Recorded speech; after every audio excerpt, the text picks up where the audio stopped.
Boa noite, queridos amigos, aqui presentes fisicamente e aqueles que nos acompanham pela internet. Sejam bem-vindos à Casa de Francisco de Assis. Vamos iniciar nossa atividade com a prece. Deus de amor, bondade, envolve-nos no amplexo de paz, harmonia, tranquilidade, a fim de que possamos sorver adequadamente os ensinos que o Evangelho nos trará nessa noite. Permite-nos absorver toda esta energia, estes fluidos benéficos que sobre nós são depositados desde já, e que deles possamos bem usufruir a fim de nos prepararmos para a nossa reforma moral, buscando sempre o processo de espiritualização, de crescimento espiritual. Que Jesus esteja entre nós, nos amparando e protegendo, hoje e sempre. Bom, meus amigos, nós vamos trazer um estudo hoje sobre o capítulo 23 do Evangelho segundo o Espiritismo. E lá no comecinho desse capítulo, Allan Kardec vai trazer algumas anotações da fala de Jesus, notadamente anotadas pelo evangelista Lucas, que diz mais ou menos assim, que Jesus estava caminhando com aquele povo que sempre o seguia, e ele, para em determinado momento, olha para todos e diz assim: se alguém de vocês vem até mim e não odeia seu pai, sua mãe, sua mulher, seus filhos, seus irmãos, suas irmãs, mesmo a sua própria vida, não pode ser meu discípulo. E quem quer que carregue a sua cruz e me siga, aliás, quem quer que não carregue a sua cruz e me siga, também não pode ser meu discípulo. Assim, aquele que não renunciar a tudo que tem, não pode ser meu discípulo. É interessante notar que muitas vezes as palavras de Jesus nos soam estranhas. E aqui ele vem falar que nós devemos, a priori, odiar nosso pai, nossa mãe, nosso companheiro, companheira, nossos filhos, nossos irmãos, para que nós possamos efetivamente sermos dignos de segui-lo. Será que Jesus realmente quis dizer isso? Será que realmente Jesus nos propõe odiar aqueles que são mais próximos de nós, quando em outras falas do Evangelho ele nos recomenda amar até os inimigos? Então, a proposta dessa noite é, a princípio, analisar esta frase um tanto quanto estranha de Jesus.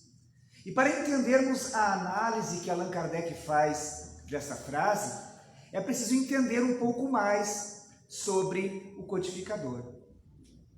Então ele, nós sabemos, escreveu as 5 obras básicas. Entre 1857 e 1869, ele lança todas essas obras, cada obra mais ou menos com 400 páginas, respondeu inúmeras correspondências do mundo inteiro, manteve uma publicação mensal durante todo este período e numa época que não existia computador. Então nós podemos observar que o trabalho de Kardec era muito extenso, era hercúleo, era muito difícil escrever tanta coisa num tempo normal durante o dia. Mas além disso, Allan Kardec era casado.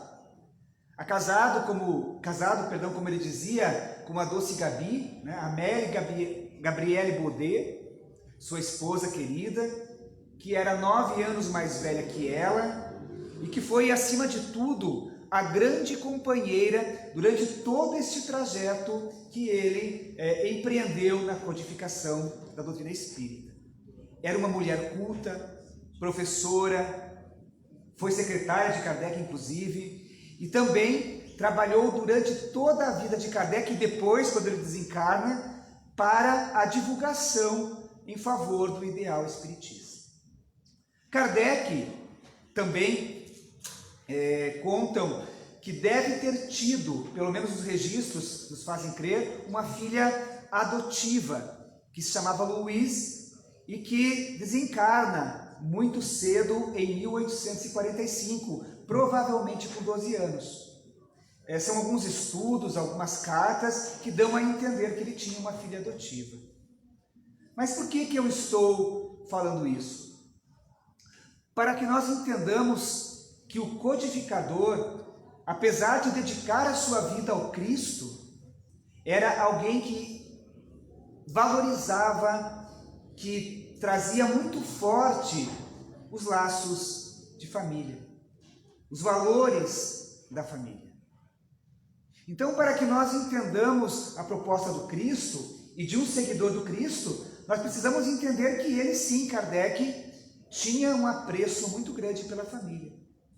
O próprio Jesus, em diversos pontos do Evangelho, demonstra esse respeito que ele tinha por Maria, por José, quando ele vai, por exemplo, trabalhar como pai na carpintaria, cumprindo a tradição judaica.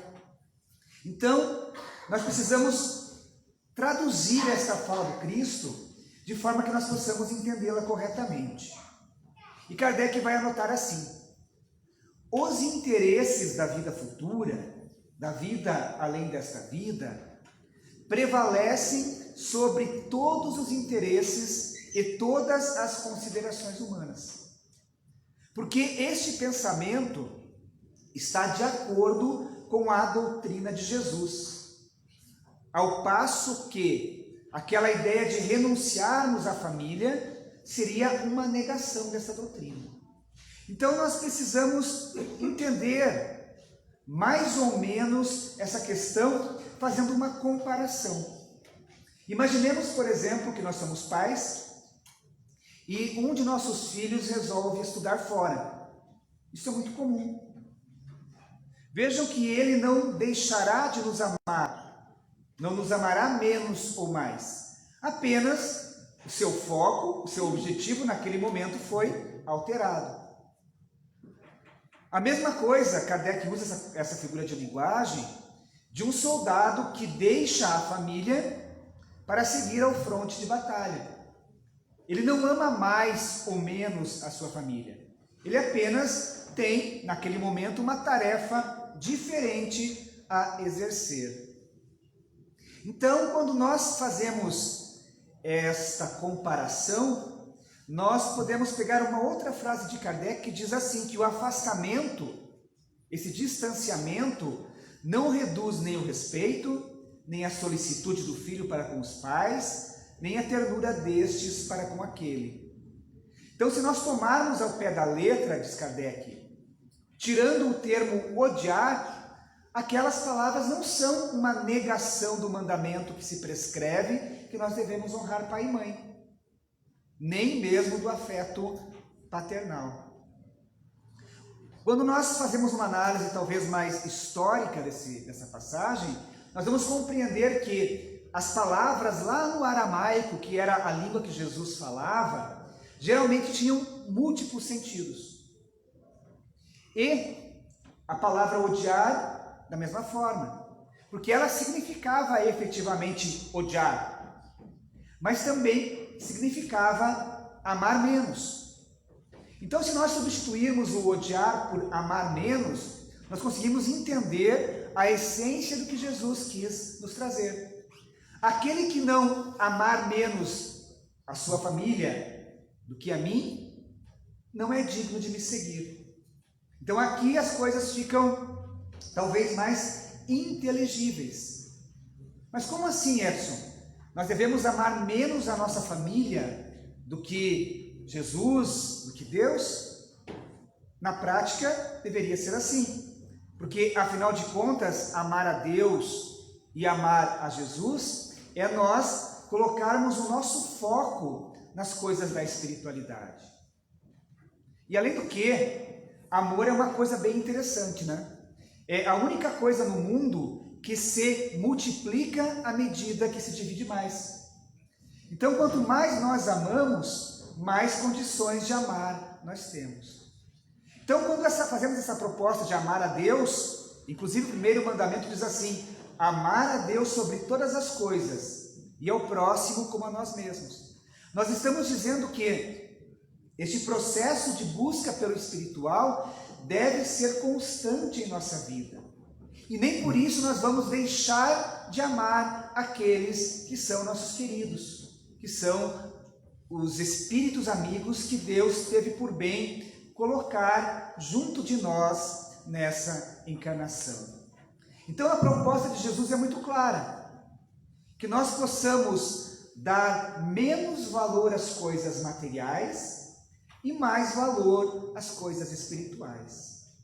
E quanto mais nós nos dedicamos a essa busca pela nossa espiritualização, é óbvio que nós teremos condições maiores de amar e amar com mais intensidade aqueles que são os nossos familiares.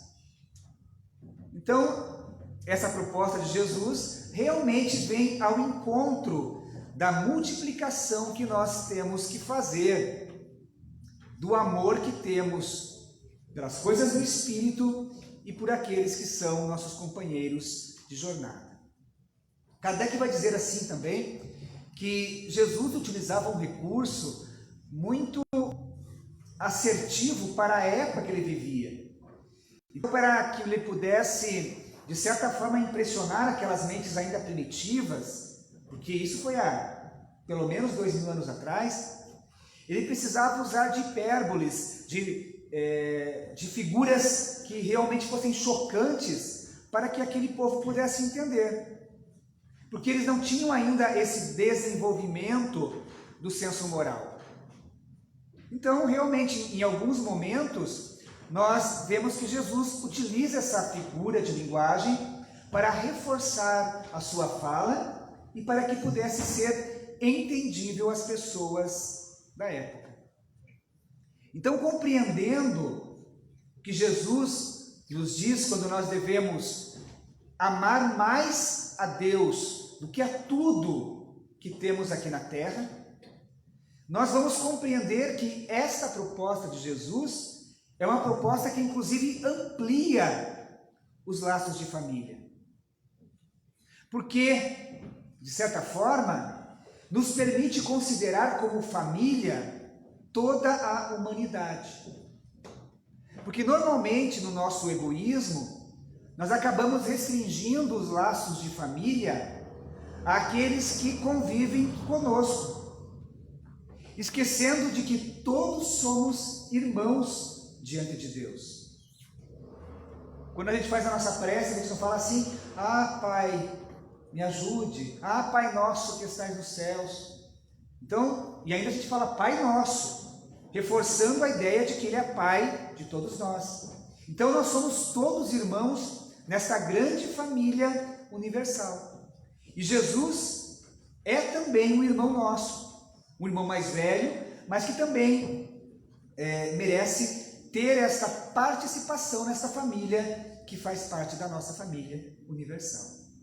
E como eu falei há pouco, se nós temos capacidade de amar mais pessoas, de expandir o nosso amor, com certeza aqueles que estão mais próximos de nós também terão uma maior parcela desse sentimento. Então aqui nós analisamos a primeira passagem que nos propõe o Evangelho desta noite, que é essa questão de que nós devemos dedicar às coisas do Espírito um tempo um pouco maior. Devemos, às vezes, sacrificar as futilidades da nossa existência em favor do nosso processo de espiritualização. Porque, afinal de contas, eu não gosto de falar isso, mas eu tenho que falar de vez em quando, eu acho que aqui todo mundo vai morrer. Mais cedo ou mais tarde, de preferência mais tarde, é claro, mas todos nós vamos sair daqui da Terra um dia e vamos para o mundo espiritual. E é efetivamente lá que é a nossa verdadeira vida. É claro que a gente transita entre o mundo material e o mundo espiritual através do processo de reencarnação, mas mesmo assim, reencarnando inúmeras vezes aqui na Terra, nós passamos mais tempo do lado de lá do que do lado de cá. E é estranho observar que nós, quando estamos aqui encarnados, nós ficamos atabalhoados de coisas materiais, buscando apenas as coisas aqui da Terra e esquecendo essa realidade de que um dia nós seremos chamados à vida verdadeira através do processo da morte do corpo físico.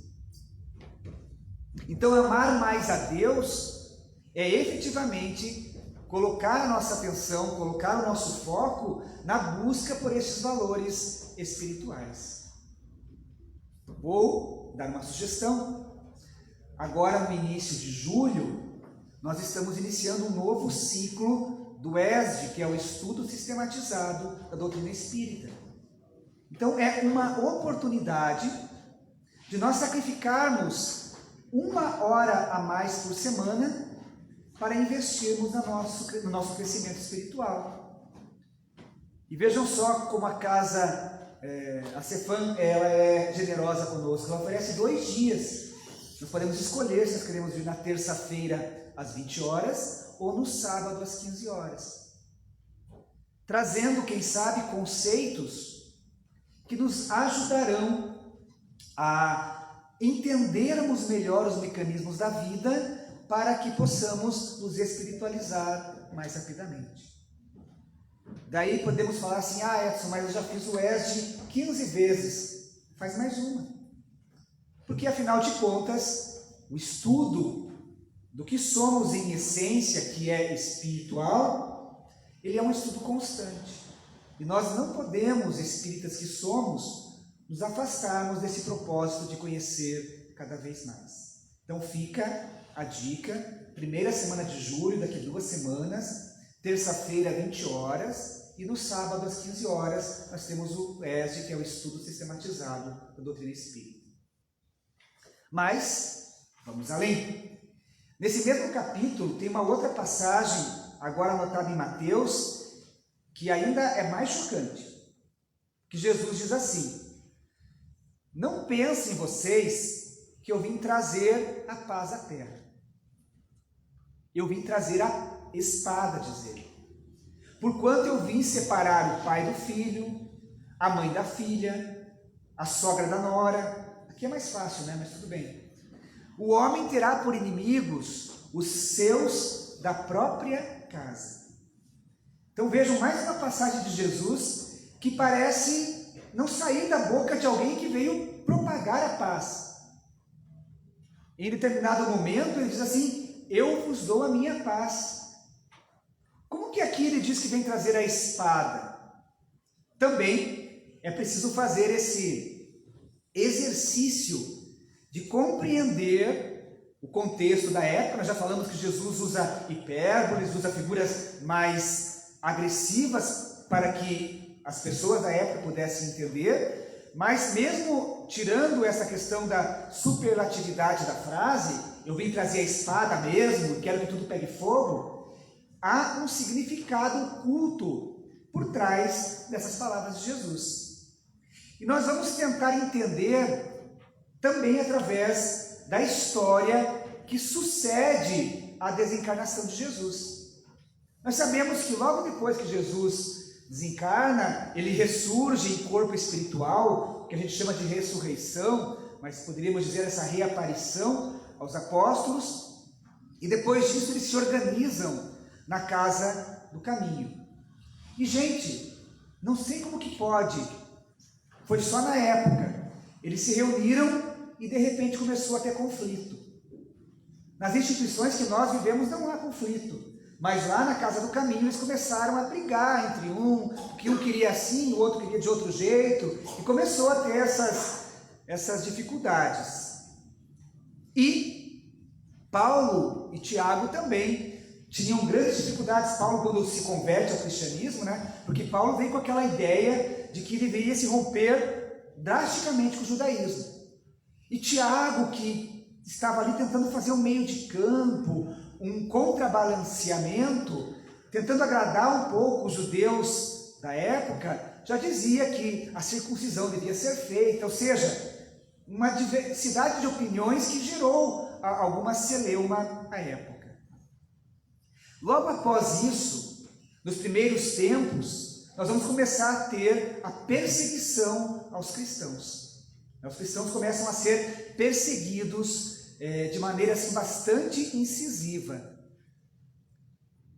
Então nós podemos ver que já naquela época a figura de Jesus trouxe sangue, trouxe dor, trouxe espada. Porque bastou Jesus desencarnar, ele mesmo desencarnou de forma violenta, mas bastou ele desencarnar para que tudo retornasse à barbárie, à violência, à perseguição daqueles que pretendiam de alguma forma seguir Jesus. Mas o tempo foi passando.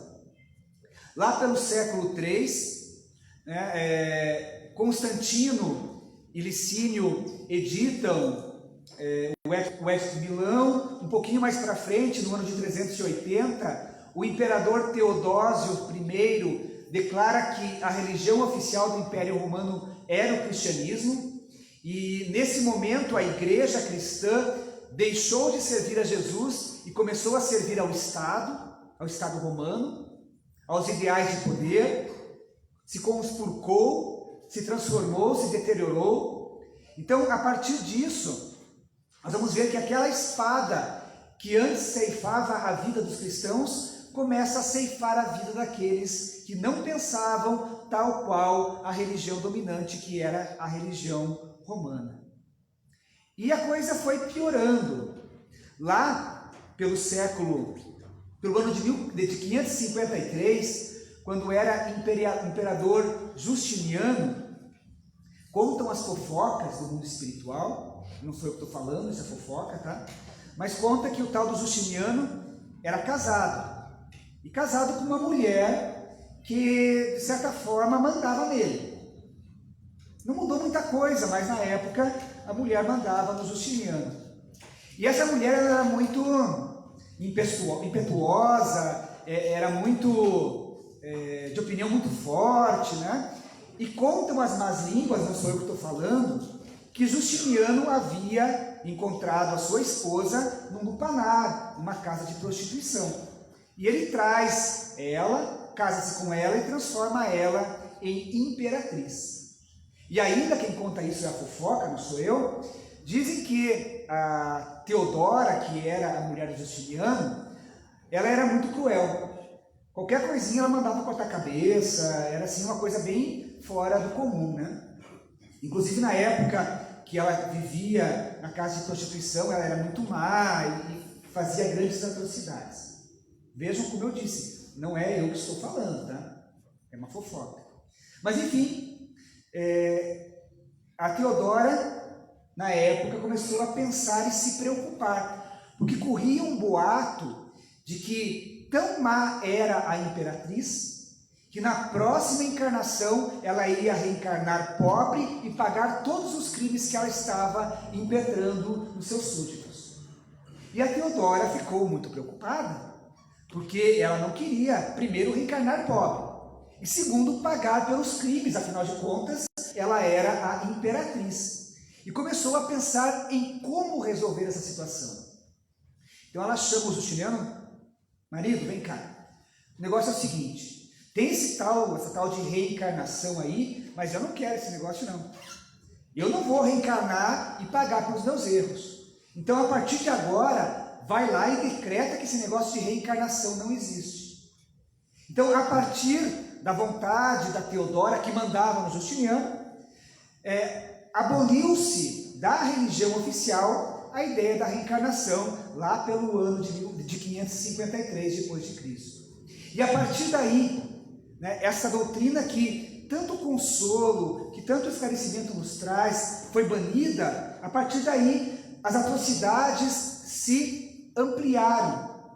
Tanto é verdade que nós entramos nesta época na Idade Média, quando, além daqueles que não aceitavam a doutrina cristã, todos aqueles que talvez tivessem alguma faculdade extrasensorial, alguma faculdade mediúnica, ou seja, há uma perseguição incrível na Inquisição, nas cruzadas, em todo esse movimento de ódio que era realizado no nome de quem? Adivinhe?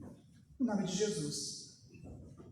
Então vejam que a profecia de Jesus, que afirma, olha, eu não vim trazer a paz, mas eu vim trazer a espada, se cumpre não pelas mãos de Jesus, mas pelas mãos dos homens que efetivamente não haviam entendido a mensagem do amor que Jesus nos trouxe. Kardec vai anotar assim: infelizmente, os adeptos da nova doutrina não se entenderam quanto à interpretação das palavras do Mestre, veladas muitas vezes pela alegoria e pelas figuras da linguagem. Daí por nascerem, sem demora, numerosas seitas, pretendendo todas possuir exclusivamente a verdade.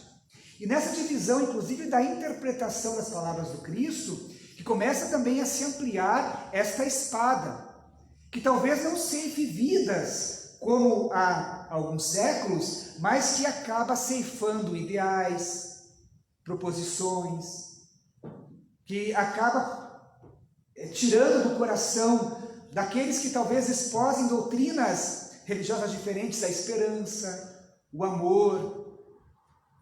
Nós vemos a perseguição que alguns religiosos empreendem, por exemplo, as religiões de matriz africana. É inconcebível que alguém que se diga cristão empunhe a espada contra uma pessoa que também acredita em Deus.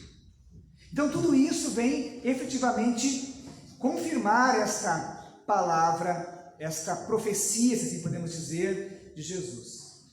Em sua profunda sabedoria, Jesus tinha consciência de que tudo isso ia acontecer.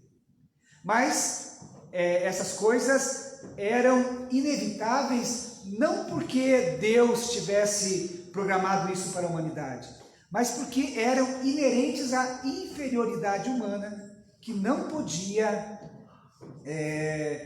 transformar-se de maneira repentina. E meus amigos, mesmo depois de 21 séculos, 2000 e tantos anos, nós continuamos com a espada na mão, ferindo ainda em nome de Jesus, não buscando este amor incondicional a todas as criaturas.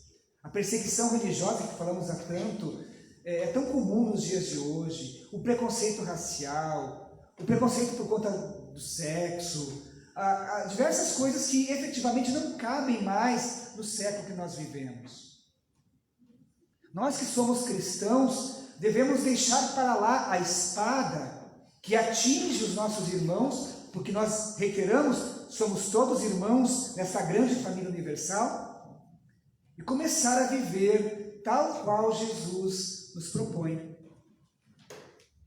Já é hora de nós amarmos mais e odiarmos menos.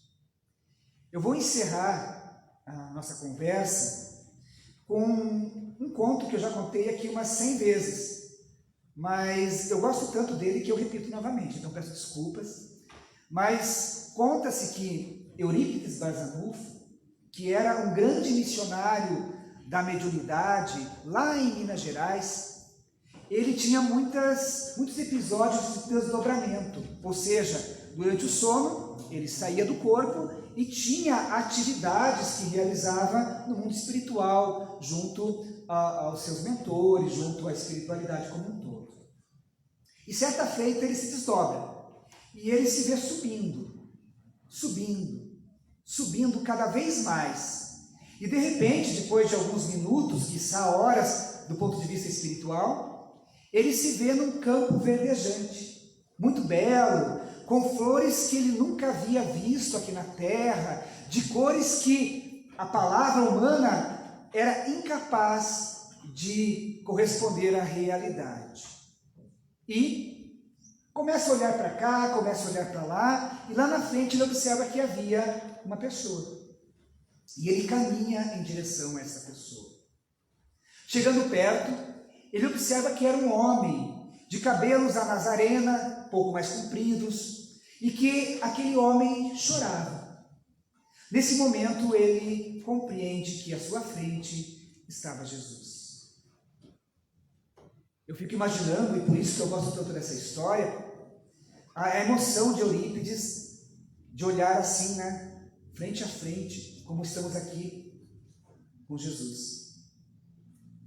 E Eurípides teve a voz embargada, o choro contido, naquele misto de emoção, de surpresa, e ele olha para Jesus e se atreve. Mestre, Jesus continua cabisbaixo. Mestre, por que você choras? E Jesus não fala nada.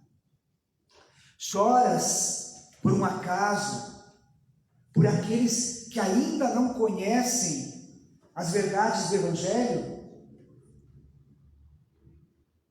E Jesus, nesse momento, levanta os olhos, olha para Eurípides,